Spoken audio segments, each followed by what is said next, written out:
Welcome back to a little bit of cheese, your bite-sized Wisconsin sports podcast. A bit of a different setting today. I am coming to you from Buffalo Wild Wings in Onalaska, Wisconsin. Our NFL draft coverage is going to be starting here in about an hour and a half, so a different setting for us. And I'm Cody Depius. That's Sam Douglas. We got a whole bunch going on this weekend. Of course, the NFL draft in Green Bay, the big pick yesterday, a little bit historic for the Packers. The Bucs will be taking on the Pacers tonight.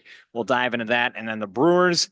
A lot of news going on with them. They're at 500 at 13-13, but with the ebbs and flows of a major league season, I think they're going through a couple of ebbs. So we'll cover all that over the episode today. We're going to start at the top, of course, with the big news, the draft being in Green Bay. The Green Bay Packers, for the first time since 2002, select a wide receiver in the first round, Matthew Golden, the wideout from Texas. He had 58 catches for 987 yards last year, 9 touchdowns, averaged over 100 yards in each of the last 4 games of the season, including that college football playoff. I love this pick. I think that there's a pretty high ceiling for it. I know we've had this conversation before, Sam. You might be one of the rare people in the state of Wisconsin that might not be happy with it, but I want to hear your overall reaction just a day, less than 24 hours after that pick was made. As soon as the Packers take their first round draft pick, I'm a fan of the guy. I'm going to have my 2 cents going into the draft. Do I think we needed a wide receiver? Do I think it was the most pressing position? Absolutely not. And I stand by that. But you know what? Matthew Golden, love the name. Your tag is green and golden right now. I got Pony Boy Curtis. He's a golden boy. It fits so well. I'm a fan of the kid. 4.2 speed is different. I think Matt LaFleur is an offensive mind. And unlike Doc Rivers, I think LaFleur is going to use his tools to the best of their abilities, and he got an awesome tool in this kid, Matthew Golden. Yeah, I really think so too. The official 40-yard dash from the combine, 4.29. He's 5'11, 191 pounds. So think as a little bit bigger Jaden Reed and just a little bit faster. And you would hope the hands are a lot better. And I think we saw that out of Texas last year. So you're adding someone to this room, which I think at the lowest point is going to push everybody else to be better in that room as it stands. This is going to force a Jaden Reed to improve on his game as well as Romeo Dobbs. And where I think this might help the Packers the most is the first 8 or 9 weeks where you're missing Christian Watson and you want that top end speed that can take the top off a defense down the field. So I think immediately there's an impact here for Matthew Golden. And I think the instant reaction last night when you look through the draft room in Green Bay, Matt LaFleur smiling and hugging Brian Gutekunst. That did not happen last year when Jordan Morgan was selected. There was not quite that reaction from Matt LaFleur. He loves this pick. Jordan Love loves this pick. And I think overall the state of Wisconsin has to love this pick. Very excited for it. And looking at the coverage from yesterday, that place was packed at Lambeau. Oh Over my Lord, yeah. 2,000 reported. I think it was just before the draft actually started at 7 o'clock. Green Bay actually had to release a statement that they were at full capacity. And that was just Thursday. I heard that the traffic yesterday at around this time wasn't crazy, but now the reports are today there are a lot more problems. I think Green Bay is going to get pretty wild this weekend. Do you know why they shut down the local schools for these couple of days? They didn't know if something went on, if the emergency vehicles could get to the schools in time. So that's why the public schools are closed in Green Bay right now. That makes sense. I mean, I think they got an extended spring break, is what the Green Bay school districts are Sure. calling it right now. So they're packing people, and I think the overall reaction from the people that are there, I've been seeing a lot of positive things on Twitter. You might Good. have seen some differences, but there's been the one Bears fan that I saw that was complaining about it, how they already hit capacity, and he's just a Packer hater. That's kind of his whole mantra. But I think overall, at least day one, things are sounding good. It sounds like Green Bay is handling it well. And I'm excited about, of course, this first round pick in Matthew Golden. Do you have any other big takeaways from the draft yesterday? Any surprises? Anything you think that pertains to what our show is about here? So obviously, I think the big one is Shadur dropping. We'll see. He's going to shake up an offense wherever he goes, as far as like the kind of meta on the draft side. I was thinking at first Golden might be a little bit undersized. I'm not sure if that's exactly the case. 5'11 is kind of on the smaller side. Hmm. For a generally smaller wide receiver room that we have. So that was kind of my first 2 cents. And I started thinking a little bit of the Tank Dell situation where you'd hate to have a very promising young man get used in a way that isn't great for him. Tank Dell broke his leg, fractured his fibula when he got brought in for to run block one game. I just hope we're using him the right way. And then my second thought was, I wonder if we're going to treat this like an Amari Rogers on steroids. Is he going to play that more gadget spot, or is he just going to be the X guy on the outside? I think there's a little bit of a difference here in the way that they treated Amari Rogers, and I think there's a much larger difference in the player as well. I But mean, we're I'd love to have 4-2 returning kicks and running an end around. yeah, I mean, you know that they love to throw a guy like their back there, like that back Yeah. there, like they've tried to do with Jaden Reed as many times as he's shown that he doesn't know how to field a punt or a kick, and he can't hold on to it. They kept on throwing him back there, so. I think Matthew Golden at least gets an opportunity there. Yards after the catch is crazy with this kid. He can run out of the slot. You can put him on the outside as well. You do think about the size, of course, but what you also have to like here is the lack of injury history for Matthew Golden. Yeah, he only started the 1 year of Texas. It's been a talented team over the past 4 years that he's been there, but I think there's just a lot more positives to take away from this pick, and it got Green Bay rocking, especially the first words that you heard from Mark Murphy, the first time since 2002, and the whole place erupted because that's what everyone had been waiting for. And you just know that somewhere, probably in a dark room, Aaron Rodgers was punching the air. The receiver you always want. Man, it was nice to see the decked out first round receiver with the gold Yeah. chain coming in with some swagger, coming in to bring in the locker room. He's like you said, even if we didn't need that number one, everybody in that room could use a little bit of a push. Josh Mhm. Jacobs was asking for a number one, so hopefully this calms Josh Jacobs down. I'm in the camp of keep your stars happy. So if this makes Josh Jacobs a little bit happier, that's a win. And something else that I heard Bukowski talking about a little bit is there seems to be a very big drop off in talent from that first round group of wide receivers to the rest of them.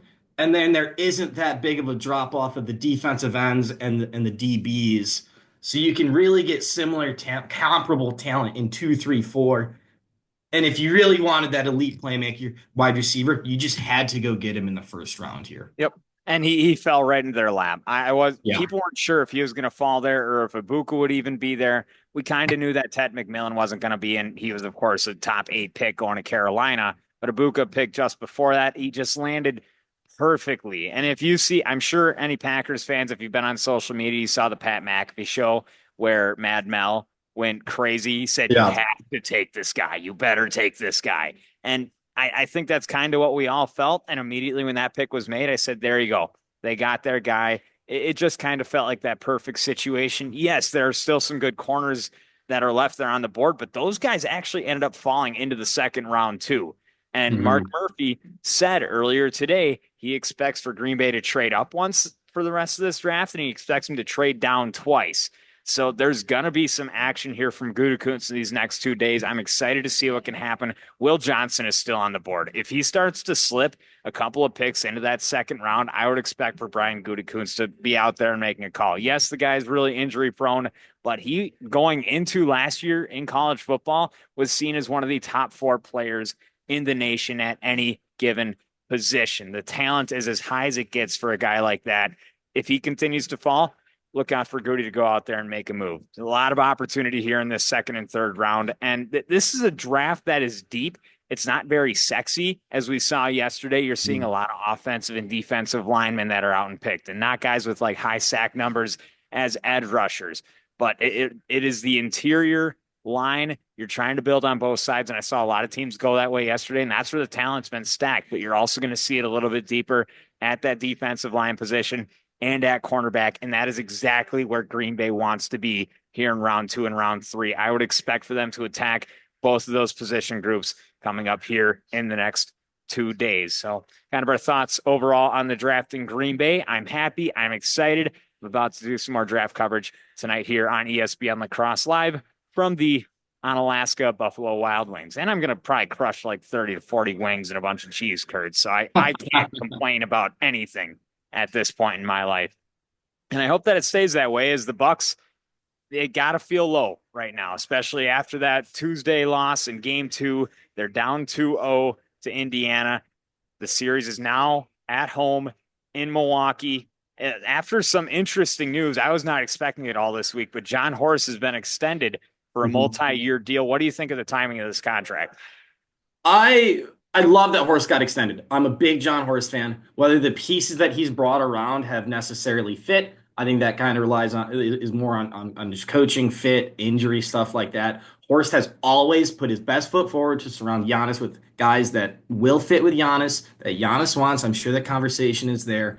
And the reason we have Dame right now is because he turned Greg Monroe into Damian Lillard. You look at the trades and the process that he made. We went Eric Bledsoe, turned that in Drew Holiday, turned that into Damian Lillard. Like John Horst is very, very good at what he does. He's put a lot of people in Milwaukee, names that Milwaukee really doesn't find. You just don't see a Damian Lillard coming to Milwaukee or even a Drew Holiday. We thought Drew was the next, greatest thing since sliced bread. So I And he love the Horst was. extension.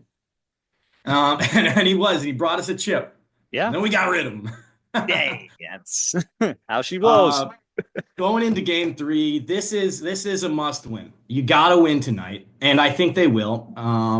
Kind of what I said going into the last game. I said I don't think Doc is going to make too many adjustments because I don't believe in him. I don't think it's going to work. Um, and unfortunately I was right. So it's time to make those adjustments. He came out and said after the game, yeah, the starting lineup will have to make some tweaks. Yeah, the whole starting lineup was a net negative, and and your defensive guys, your Jericho Sims was +4, Bobby was +2. There's the only positives that you have is having a switchable big out there and getting a little more athletic. It's like it doesn't take anything more than common sense for you to realize what isn't working on this Bucks team. So I Yep. hope that Doc saw it not after just a 1 game sample size, but a 2 game sample size. He coached against this team in the playoffs last year. Benching AJ Green is absolutely absurd. That can't happen anymore. Kuzma was closing out the game. AJ Green played 12 minutes when in game one, he was the only guy making any shots for us. He was 5 for 11 from three. Every shot he takes is pretty. Kyle Kuzma is a liability at the end of the game. Lineups need to change. We have the tools. We have the resources. We have an athletic big. We have Jericho Sims available. You want a guard stopper? We have Andre Jackson Jr. available. It doesn't take. It's frustrating, Cody. It's frustrating, Cody.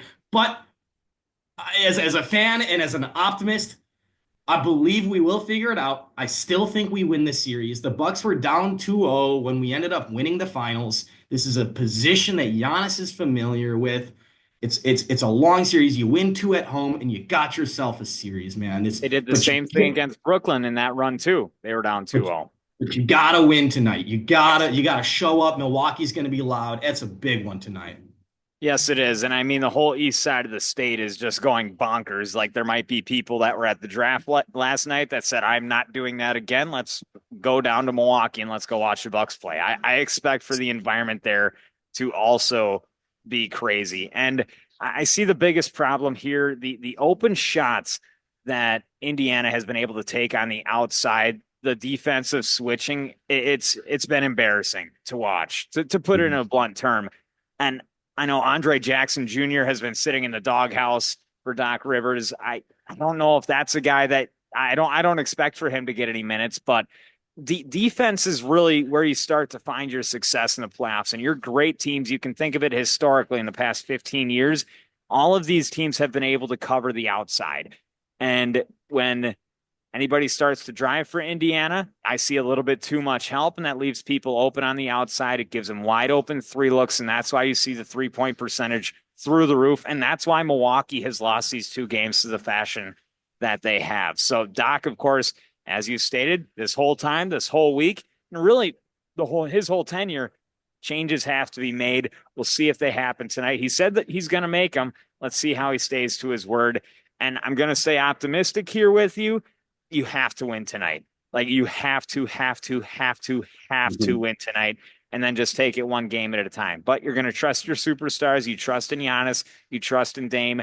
I just need to see a lot more of a defensive push from this team to find themselves successful as they're looking for a hopeful playoff run. But this series is the one where you need to win if for some reason that Milwaukee can't get out of it, whose seat is hot? Do you see Doc Rivers coming back next year? No, no, no, absolutely not. If we lose this series, Doc is gone. I If there's not adjustments made and Giannis and Dame just become Superman, it's about how they play. If there's no adjustments and we win, get Doc out of here.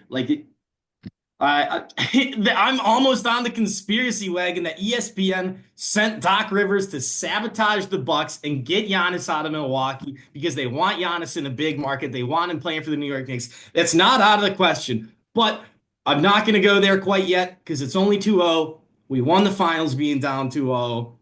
Win in Milwaukee, and it's a completely different story. A lot of weight will be off these shoulders. We know the Pacers love to talk all that junk when they're up, when they're at home. Let's kick them in the mouth a little bit and just be the better team with the better players. All right, fire me up, fire them up. Let's see what they can do Go. this evening. Get that win in Fiserv, Mr. Milwaukee Bucks.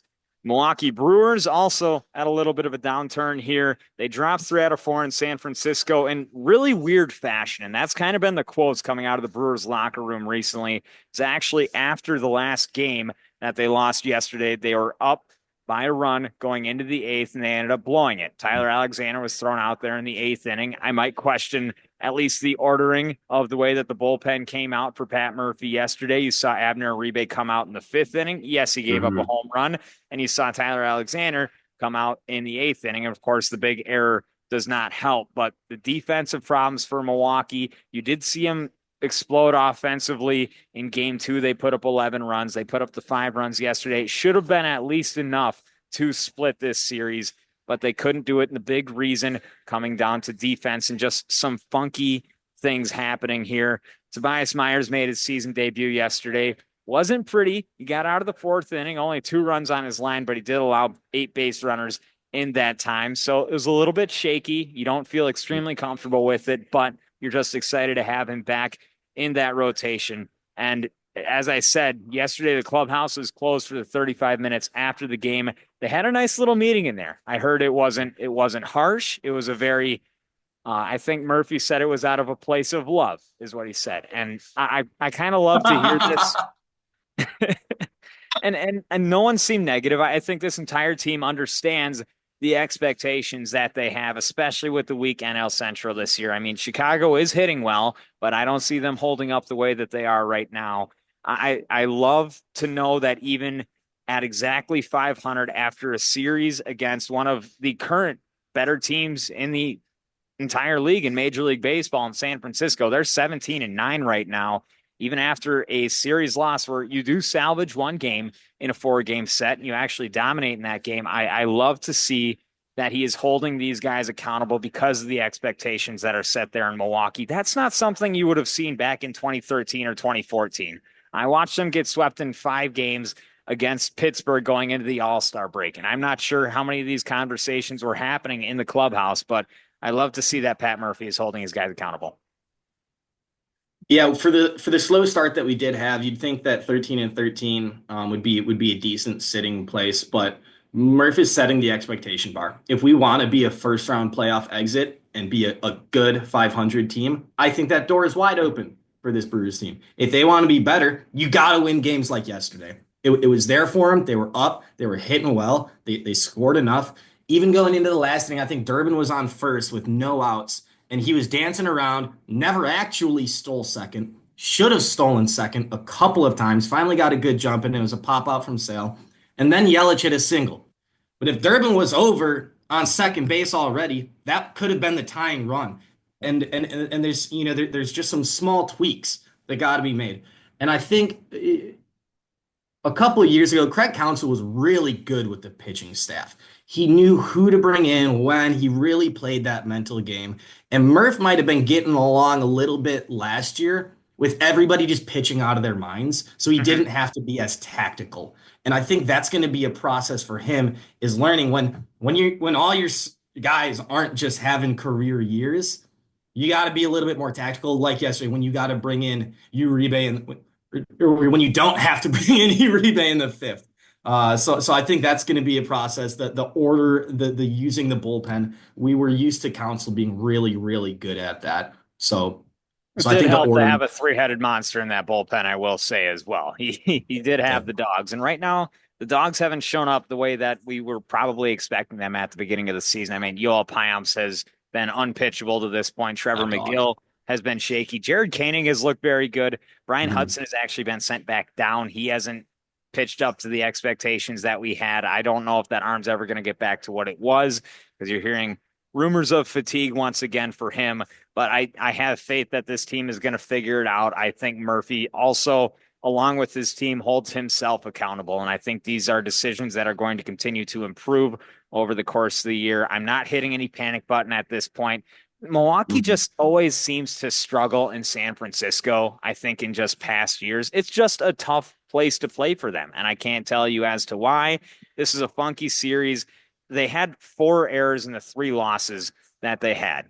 And a couple of those are coming from Bryce Terang, which is it's a really weird start to the year for Bryce Terang, who's hitting over 340, but has looked shaky defensively. I Yeah. mean, well, I love to see what he's been able to unlock at the plate. I think this guy's going to be on the All-Star team this year. I see that confidence when he's up there at the plate. Like he's making a 4-hit day look pretty easy to this point, and he's a guy that I trust even against left-handed pitching to hit out of that first spot in the lineup.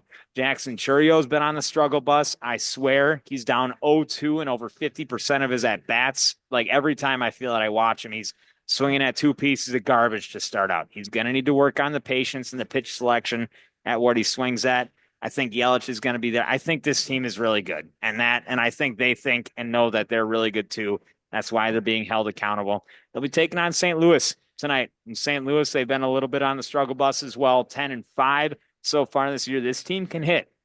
So we'll see how the pitching holds up. Chad Patrick will be on the mound for tonight. We can transition into the cheese grater here. Got a couple of questions for you, Sam. Number one, we'll stick with the Brewers. After 1 week of Caleb Durbin at third base, what do you think? I like the asset that he brings to the table. I wish he would have stolen second yesterday. He's speedy. He's a tool that can be used. Don't need him hitting 300.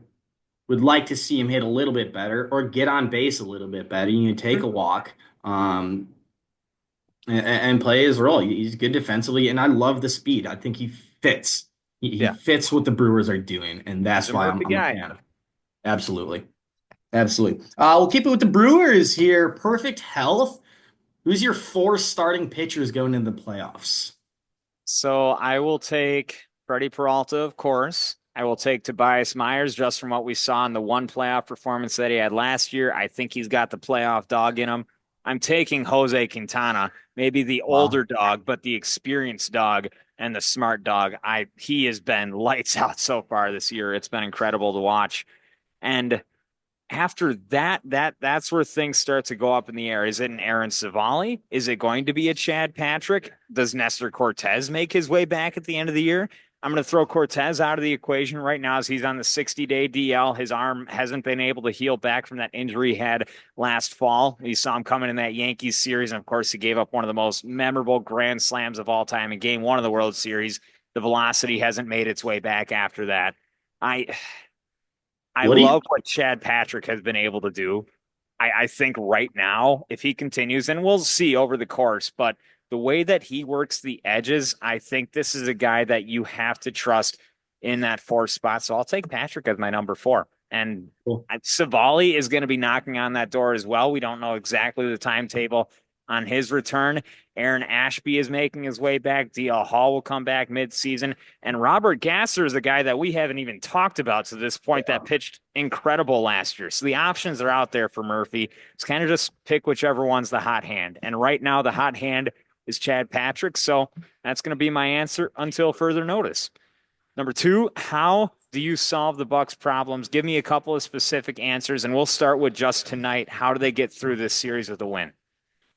do better with the lineups? It's the lineups. It's the combination of guys. And I think the Bucks have a set of 4 guys that led the NBA in efficiency when they played together, and they've played to. That's I have it written down right here. It's AJ Green, Gary Trent Jr., KPJ, and Giannis. That's the best four in the NBA efficiency wise. They've played a total of 12 minutes together between the first two games. It's absolutely unacceptable. Doc has to realize that this isn't the Brooks series. Get Jericho Sims out there and run Giannis with the shooters. Separate Dame and Giannis. Go back and forth with them. Don't put them out there all together. And when they are, pick and rolls. My goodness, scrap everything I said. That's the answer. It's Dame Giannis pick and rolls. I was watching the whole game wondering. I tweeted at Nathan Marzon, when are we going to run some pick and rolls for Dame and Giannis? It is absolutely unbelievable. It shouldn't be that difficult. Get your normal lineups out there, get some athletic guys, and either shooters with Giannis or a Dame Giannis pick and roll. Cody, it should be easy. I think I could coach this team better than Doc Rivers. My goodness. I know you think you could coach this team better. And that's why I asked you. I knew you'd have the answers for me. Popping over to Green Bay. Who's going to lead the Packers in receptions this year? I love this question. And my answer, this is an interesting one, and this will actually lead into the question that I have for you shortly after this. I think Jaden Reed starts to become unlocked here. I think at this point, he watches Green Bay go out and take a guy in the first round. His work this offseason is going to be uber important. We've already seen the flashes of talent from him. He knows that Golden is in there, and Golden can do a lot of the things, or at least we think he can do a lot of the things that Jaden Reed can do really well. I think this pushes him. It motivates him. And you would think that a guy that is going into year 3 is going to be more polished than the rookie that they take. I'll take Jaden Reed at this point. Maybe that's the hopeful optimism here, but we saw this happen when Green Bay went out and drafted Jordan Love. Aaron Rodgers had that, his seat was fired up. Like his seat was getting hot. He felt it. He felt that pressure. And we saw some of the best football I think I've seen out of a regular season quarterback ever in 2020 and 2021. I hope that same fire can get lit up here for Jaden Reed. That's going to be my pick. And to build on that just a little bit, we saw this past offseason how much Joe Burrow was fighting for T. Higgins to get that contract. They have Jamar Chase on the team. I'm taking Burrow's word for it that having the second guy and not stacking up on one receiver is invaluable to an offense. So I completely agree. I love the Jaden Reed pick on that. Awesome. And on top of this, I want to hear a true expectation of what you have for what impact Matthew Golden can bring to Green Bay in year 1. Vertical threat, more than that he was to do what we wanted Christian Watson to do. Now, he's not the specimen that Christian Watson is, but as far as the offense goes, take the top off the defense, run 15 goes on the day, deep post, just clear out some room. I think he can return kicks really well. Again, this is why I didn't think we needed a first round receiver, because I don't see he's not going to be a 1,200 guy this year. I don't see that at all. I would love his impact to lift the Packers offense to a top 5 offense in the league. How's that? I like that a lot. I think this could really help Jordan Love in a lot of different ways, and I think it'll help the receiving core. And I think Matt LaFleur is already drawing stuff up on his board right now for the athleticism that Matthew Golden has. I'm very, very excited. It's another weapon that's there. One of the fastest guys in the NFL. Ran a 4.29. Of course, that's not pad speed, but the talent is there. The athleticism is there, and all the hopes are going to be with Matthew Golden here in that Packers offense. They can really, I think, take things over the edge. I think top 5 is the true expectation for where they should be, and we'll see where Green Bay takes the next 2 days to help shore up that defense. I think that's going to do it for us today. Of course, the draft in Green Bay. Oh, Sam's got a little point here. I got one more cheese grater, Cody. You're leaving me short. Sorry. I was really excited about this one. I apologize. This is one of my favorite questions I think ever. What kind of wing sauce you got going on at Buffalo Wild Wings today? What are your favorite sauces? So, actually, I got the whole menu here. All right. But the one I tried it yesterday. It's only had Buffalo Wild Wings for a limited time. Barbecue ranch is the new seasoning. And there's like a little minor kick there, which it's the second lowest, but it's like a different flavor that you wouldn't expect. So if you haven't been there, you haven't tried the flavor, try the barbecue ranch. I'll always be a Parmesan garlic guy. And when I'm looking for a little bit of heat, Caribbean jerk is my go-to. Nothing too much, nothing too little, and it's always packed with flavor. I got to hear your answer as well. I'm a big sweet chili guy. A little bit of sweet Okay. chili or a honey sriracha. I think those are the two that I'd be finding. Solid answers. All right. Well, maybe I'll take that on my next order here. We're getting ready for the NFL draft day 2 here at Buffalo Wild Wings in Alaska. So now that will do it for us today. No more cheese graters. We'll be ready for them once again when we come back on Monday. I'm Cody Depius. That is Sam Douglas. Make sure you check out the draft this weekend. Watch the Bucks and watch them Milwaukee Brewers, and we'll have all the coverage for you when we come back on Monday for another edition of A Little Bit of Cheese, your bite-sized Wisconsin sports podcast.